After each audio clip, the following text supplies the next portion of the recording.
Donc, bonjour, c'est Doran. Bienvenue dans ce deuxième tuto.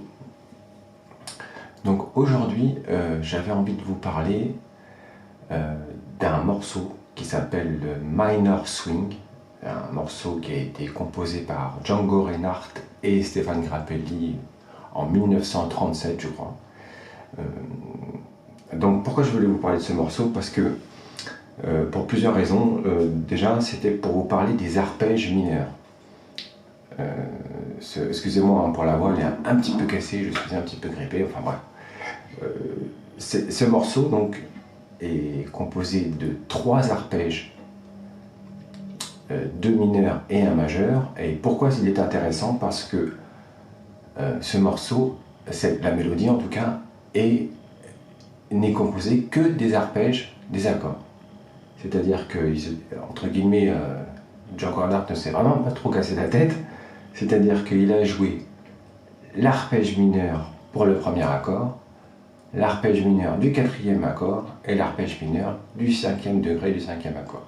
Je vous montre ça tout de suite.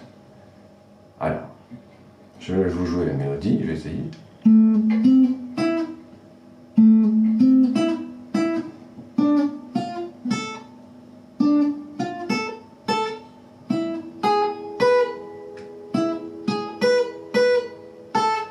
Voilà, donc c'est un morceau en la mineur, donc ça va faire.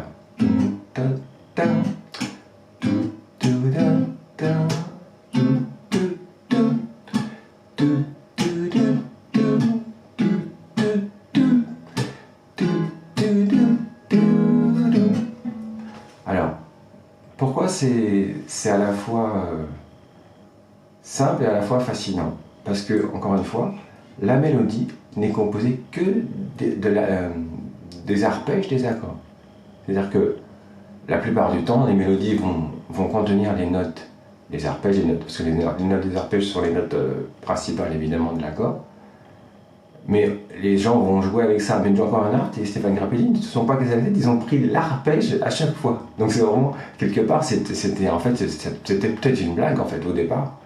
Et parce que si je prends la mélodie, ça fait donc La, Do, Mi, qui est l'arpège de La mineur. Donc ça fait.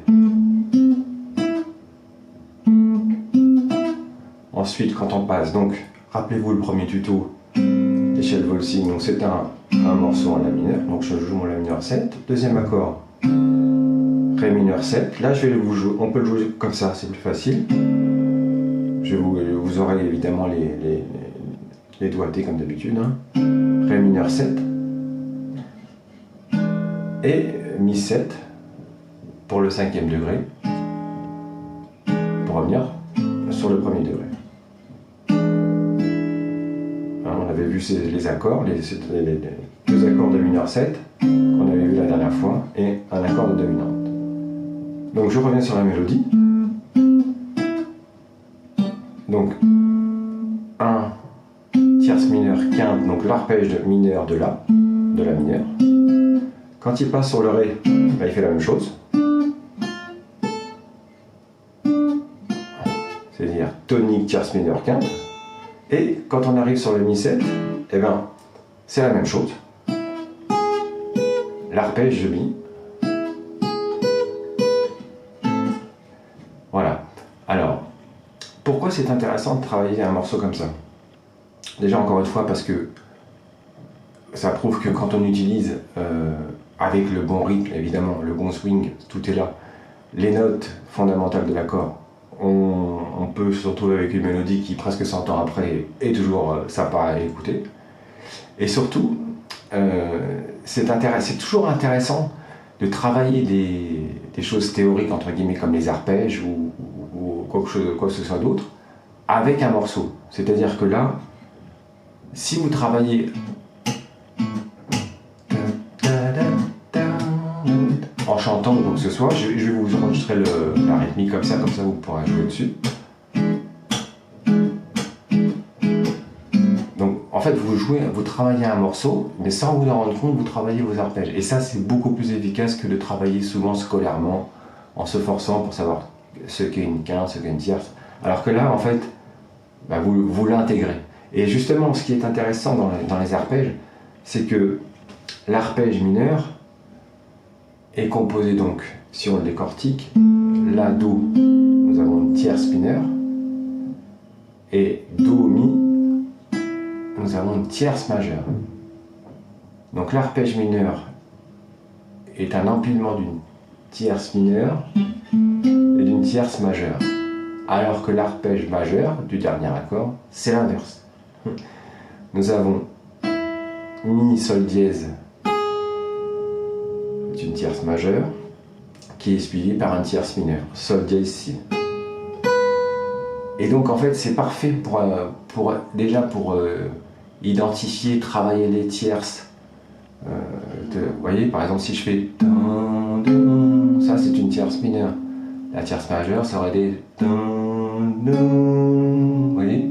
Donc des fois, même si vous n'êtes pas avec la guitare, si vous connaissez la mélodie de Minor Swing, ta ta ta ta ta ta, ça c'est la tierce mineure, vous voyez, ta ta, et après vous avez une tierce majeure, ta ta ta ta ta da da. Alors après vous pouvez jouer, mettre des tierces mineures, pareil avec les quintes, et donc c'est super intéressant parce que vous pouvez travailler en connaissant donc cette mélodie qui est très facile, vous pouvez travailler vos tierces mineures, vos quintes. Pour ça, c'est vraiment... Puis c'est un super morceau aussi, quoi. Voilà, donc je vais vous jouer la rythmique, comme ça vous pourrez essayer de la jouer. Je vous mettrai les doigtés en partition de... voilà, je ne vais pas faire trop long aujourd'hui parce que c'est pas la grande forme, hein, j'entends même au niveau de la voix. Encore une fois, si vous avez des questions, n'hésitez pas dans les commentaires. J'ai eu déjà pas mal de retours sur des choses, ce qui va pas, ce qui est amélioré, ce qui va bien. Voilà, donc pour l'instant, je vais vous jouer la rythmique de Minor Swing. Et puis essayer donc, écouter évidemment les versions de Minor Swing. Il y en a une ribambelle. Voilà.